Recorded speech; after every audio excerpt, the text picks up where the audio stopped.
When we're throwing a maishigeri or roundhouse kick, so that we're making contact at the appropriate angle, it's important that we have a sufficient degree of hip internal rotation. Now, a hip internal rotation range of motion is going to be, in a large part, predetermined by our genetics and literally just the shape of our hip joint.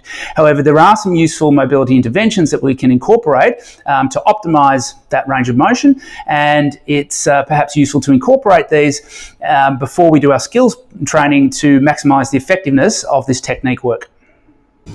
So one example of a position where we can stretch the hip into internal rotation is side lying. So I'll demonstrate this stretching the left leg.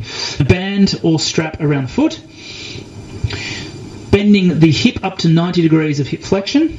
And then from there, allowing the foot to hang down towards the floor to initiate the stretch. And then we can reinforce the stretch by using the strap and pulling the foot up towards the head. Working on the left hip.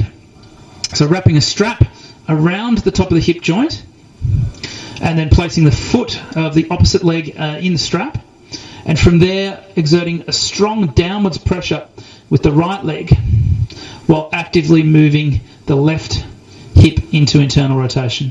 From there, keeping the pelvis relatively stable, we're performing a hip internal rotation movement by bringing the knee down towards the floor and then back